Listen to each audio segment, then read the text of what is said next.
Plymouth.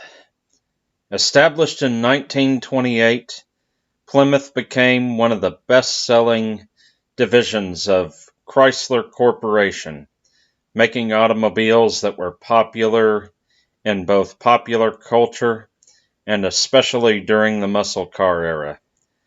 In their later years, the company's lineup became more lackluster, but despite this, they were given one last chance to build something unique and cool. Unfortunately, a project that could have laid a foundation for better things in the future turned into the company's last hurrah, and it wasn't long before the company was shut down, with the last car rolling off the line sharing the same name as its Dodge division counterpart. It's time to talk about Plymouth, fall of an American icon.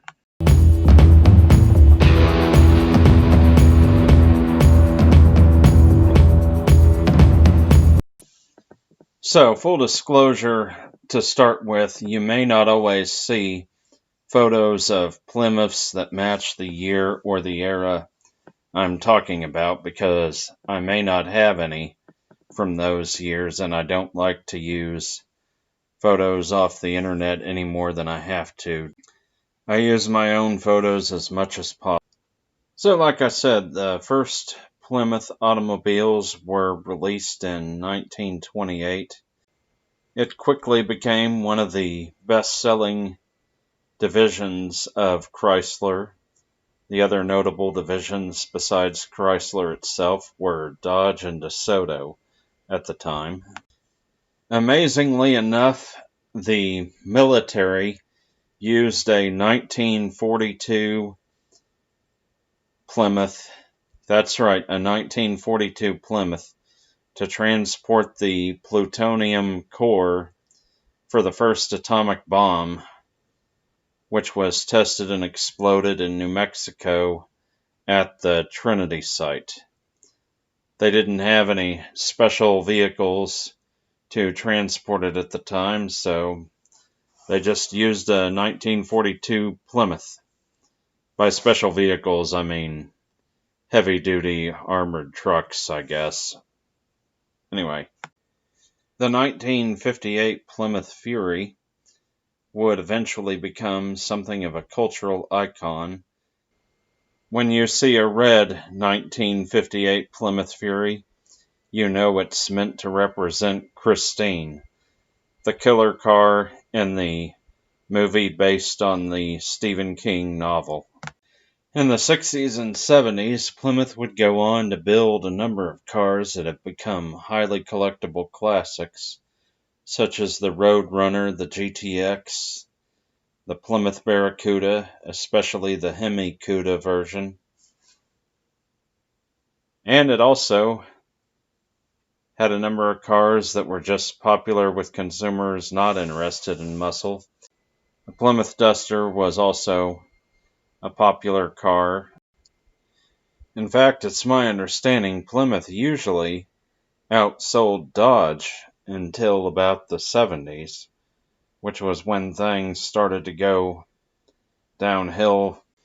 It's worth noting at this point that in the late 70s, Chrysler was not doing well financially, and the company's then CEO, Lee Iacocca, made the original bailout request to Congress in order to get them out of their mess. For the record, I'm not a fan of government bailouts, although Lee did eventually get the money paid back. But there's no doubt that any thoughts of building up Plymouth as a brand or rebuilding Plymouth as a brand took a back seat to Dodge, Chrysler, and general survival. Unfortunately, this shift in focus turned more from building cars that could have revitalized a brand to just doing whatever the company could do to keep surviving. It's hard to say if any one change could have saved the brand, but there were several missteps along the way leading up to Plymouth's cancellation. Among the key factors was excessive rebadging. In order to maintain some uniformity of product, car manufacturers have long required their different divisions to build their own cars using similar platforms that meet certain standards and specifications. When the models between one division and another become too similar, consumers often refer to this as rebadging a car. In some cases, it may literally be changing the badges to reflect one brand or the other. When it becomes excessive, that's exactly what was happening with Plymouth. Whether it's the Plymouth Duster versus the Dodge Dart, or the Plymouth Horizon versus the Dodge Omni, there was almost nothing to distinguish them between one car and the other. Another example was the Plymouth Laser, a rebadged Eagle Talon and Mitsubishi Eclipse. This uniformity among the different cars led to them being basically indistinguishable from their Dodge or Chrysler counterparts. It got so bad by the mid-90s, they were sharing the name, the actual name of the car, the model, with their Dodge counterpart, the Plymouth Neon and the Dodge Neon. Geez, couldn't even come up with different names for the cars. Another key misstep was not building any trucks or SUVs during the 1990s. This was a time when those vehicles were very popular. Dodge had a lot of success with its redesigned truck in the mid-90s. Jeep had a lot of success with its Cherokee and Grand Cherokee SUVs. But despite all the rebadging going on in the Plymouth division anyway, with cars, they weren't allowed to rebadge any of the SUVs from Jeep, or the pickups from Dodge, or the SUV from Dodge, the Dodge Durango. They didn't rebadge that either, so you could almost chalk that up to not identifying vehicle trends, but yeah, that was another key misstep on Plymouth's part.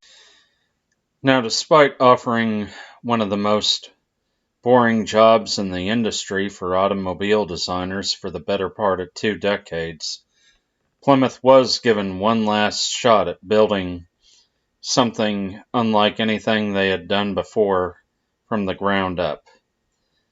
In the late 90s, this turned out to be the Plymouth Prowler.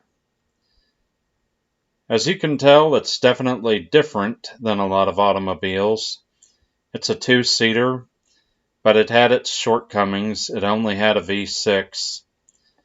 I was actually very impressed with this vehicle years ago, the first time I saw a photo of one. I was hoping it would be Plymouth's counterpart to the Dodge's Viper, but alas, it never got that much traction. I think if you look at the Hemisfear designed by Chip Foose, that to me is a little bit more of what the Prowler should have looked like. Unfortunately, what could have been the foundation to build something better in the next generation, kind of like how the Corvette started as a small sports car with a V6-cylinder motor and then turned into the V8 hot rod in later years. They discontinued it and ended up discontinuing the brand. It should also be mentioned that another misstep on Plymouth's part was the company never attempted to bring back any of the old nameplates that had been successful, like the Barracuda, the Roadrunner. They didn't bring back the Fury or the Valiant even. In 1998, Chrysler Corporation underwent a merger and became Daimler Chrysler. The new company didn't really have any vision for Plymouth either, even though it allowed them to keep building the Prowler for a little while. The last official Plymouth to roll off the line was a Neon on June 28, 2001. That's right, it shared the same name as its more popular Dodge counterpart. I find this to be an unceremonious end for the brand given its history. Chrysler has undergone many other changes since the discontinuation of Plymouth. It is now Fiat Chrysler. That's right, Fiat Chrysler. And the last vehicle with Plymouth roots is probably the Chrysler PT Cruiser. According to several sources online, the PT Cruiser was originally planned as a Plymouth product. And if you look at the PT Cruiser and the Plymouth Prowler, you can see some similarities in styling. But obviously, it didn't become a Plymouth automobile after the brand was ended.